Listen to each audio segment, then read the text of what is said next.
You all wanted a subscriber special, and I wanted a good platformer. So I guess one of us is at an impasse. Why don't you pop a squat and I'll tell you all about Yooka-Laylee. Background information.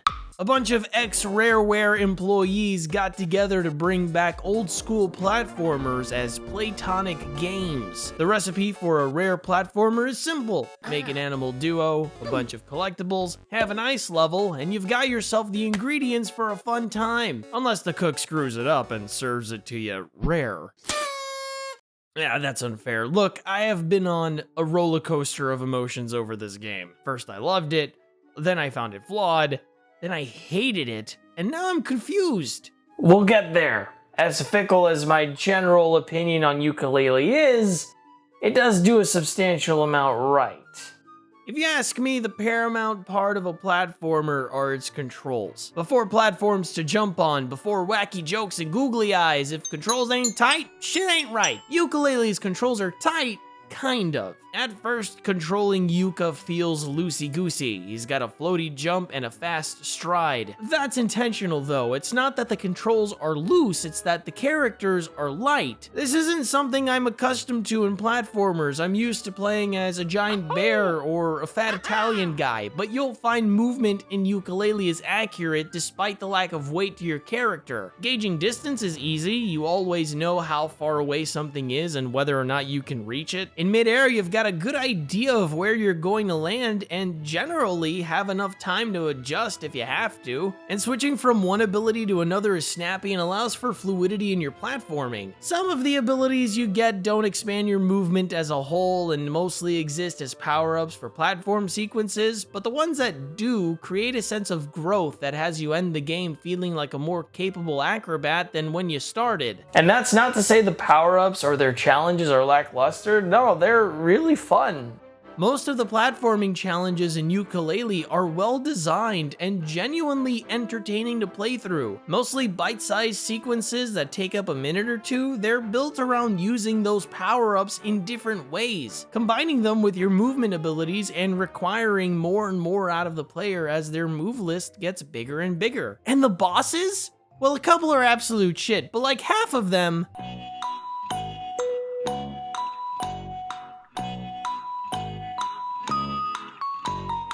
Two of them were really fun set pieces that demanded competency, and none of the boss fights felt like repeats or rehashes of each other. Yooka-Laylee sounds like a great time, right? You've got good controls, good platforming. What's the problem? What's your problem, GC? What crawled up your ass and died? Was it Bottles the Mole? He died in the second game. But I guess the whole franchise is dead now. You ever play a game that's good at its core, but it's so sloppy in its delivery that other parts actively get in the way of what you like about it? That's where I'm at, and it's weird because it's Yooka-Laylee's level design that ruins it. Designing a level and designing platforming sequences are two different things. The latter is a part of the former. The organization of a level's platforming sequences and how the player encounters them, to me, is what level design in a platformer is, and Yooka-Laylee will hide platforming sequences from its players. In World 3, the starting point for one of its challenges is hidden on the outer wall of a tunnel that's surrounded by poisonous swamp. World 2 has a challenge tucked away in a corner that completes at a dead end. The challenges in Yooka-Laylee don't lead into each other and feel isolated in the worlds they exist in. A lot of them loop in on themselves for you to collect their prize and then usher you back out into a large open space with not much going on. The number of quills that you can collect exploring is too small for the size of each level. They get spread out across these open spaces and end up in places players aren't likely to go. The collectible that's supposed to be guiding the player to the next challenge now exists just for the sake of being collected instead of serving a purpose, and its placement diverts players away from challenges. Navigating these levels for pages and quills is a pain in the butt. They feel so much bigger than they need to be, and you constantly feel like you're retreading old ground to look for something you missed. The last level is the worst in this regard. It's a space level, and everything's light years away from each other. It feels like they wanted to get across scale without having the content to back it up. The cheap world expansion parlor trick doesn't exactly speak to the contrary.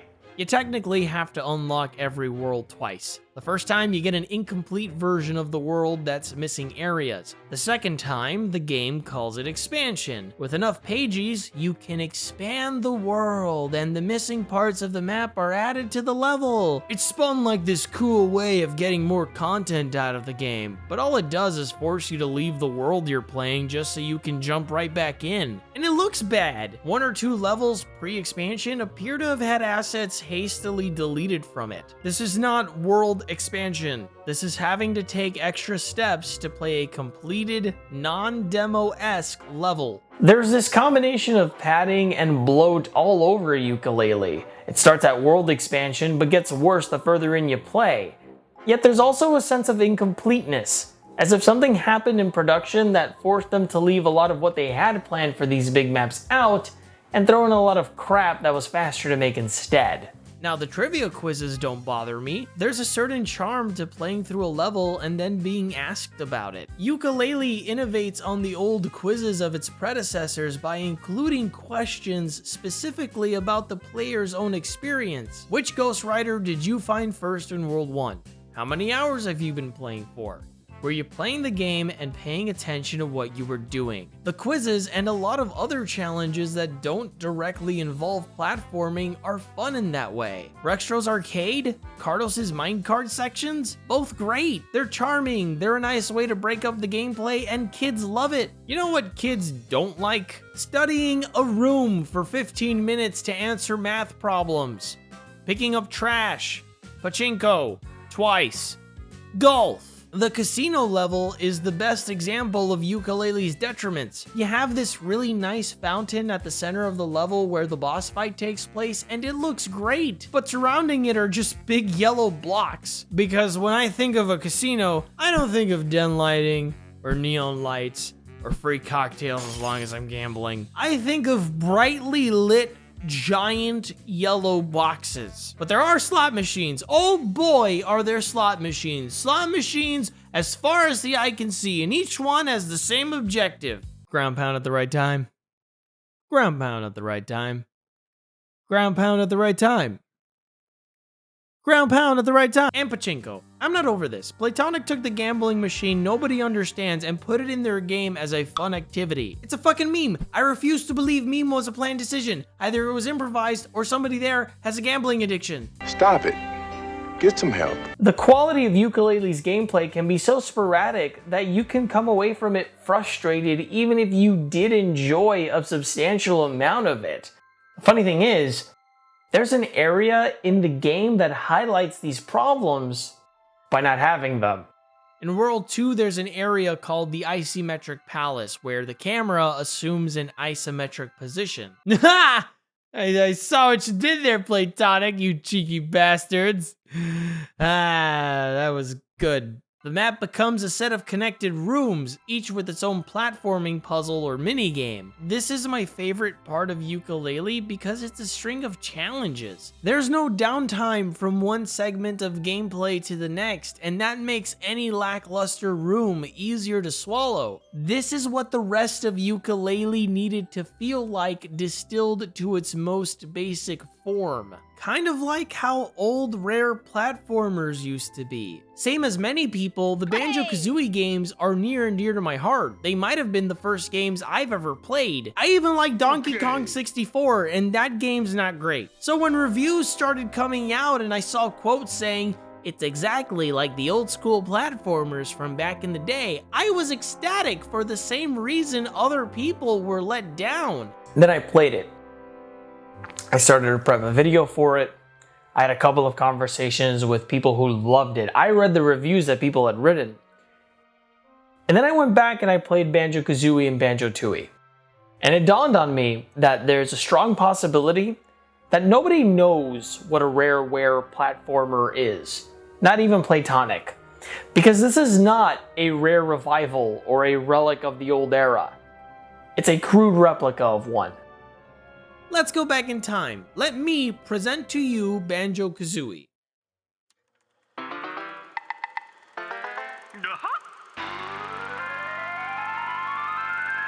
The evil witch Gruntilda has captured the sweet and innocent Tootie to steal her youth and beauty. Only one animal duo can save the day, Banjo and Kazooie. The bear and bird must collect the golden jiggies hidden within different worlds to infiltrate Gruntilda's lair, but fear not, the path to success is laid bare by the sound of music. Jiggy challenges are overlaid on one another for energetic excursions, and every world is compact and jam-packed with secrets, puzzles, and danger.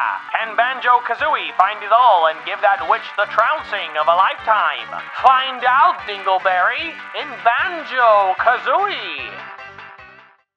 It's a hard contrast to the loose, open feel of Yooka-Laylee, but that vibe isn't foreign to the Banjo games. Banjo-Tooie is much closer to Yooka-Laylee in terms of scale, but it gets away with a lot for various reasons. Banjo-Tooie was an advancement of the formula they introduced in Banjo-Kazooie. Its scale was bigger than its predecessor, but it didn't reset the playing field. You can get around in Banjo-Tooie just fine with your starting moves, and you were much more active because they could throw mid to end game challenges conceptualized in the previous game as early game content here. And they got around not building maps in a looping pattern by using warp pads as center points instead. Fast forward almost 2 decades later, and Yooka-Laylee is this weird contraption that feels good in some places but backwards in others. Maps bigger than Tooie's, sure, but where did the warp points go? What happened to building on existing sequences and remixing familiar challenges? To swapping characters and splitting the duo up for solo moves? And that's it! Yooka-Laylee has all the fundamental trappings of Banjo-Kazooie, simple and concise controls against simple and concise gameplay, but it's trying to stretch that over a Banjo-Tooie frame. It doesn't have the variety Banjo-Tooie had to be this big, so we end up with fluff, with parts trying to be more complicated than its simple controls will allow. Playtonic wanted to revive old school Rare platformers, but didn't know how. They didn't know if they wanted to pick it up where it left off or start over. I mean, they still had to start over because they don't own Banjo-Kazooie, but they still wanted to please everybody, so they tried to combine both of those goals and Frankenstein them together. That's why Yooka-Laylee plays like an in-between of Kazooie and Tooie instead of a Banjo 3E, and why many of us that played it have had such mixed reactions to it. We can't tell what the hell it is because it has good things in it. It's just presented terribly. Yooka-Laylee feels like a classic example of trying to get too much out of a single action, of the dangers that come with trying to kill too many birds with one stone. It's very easy to miss. Focusing on one thing at a time is commendable, but trying to make that one task into several outcomes undermines the principle. You lose your concentration, become more concerned about maximizing the efficiency of what you're doing, and end up delivering on less than what you set out to achieve. The result is often a blurry mess that doesn't entirely serve its original purpose. It's important to remember that our goals don't always line up in a neat and orderly fashion for us to knock out whenever we want. Rather than force them to share common factors, it's better to work on each one independently, devoting time exclusively to one or the other when we do. Because somewhere down the road, we might find that we don't want to reach some of those goals anymore. And keeping them separate means keeping the ones we still hold on to clear. If there's something I, and maybe Playtonic, can take away from Yooka-Laylee, it's that. So what's the verdict on Yooka-Laylee? Let's put it this way. It wasn't great, but I'm buying the sequel.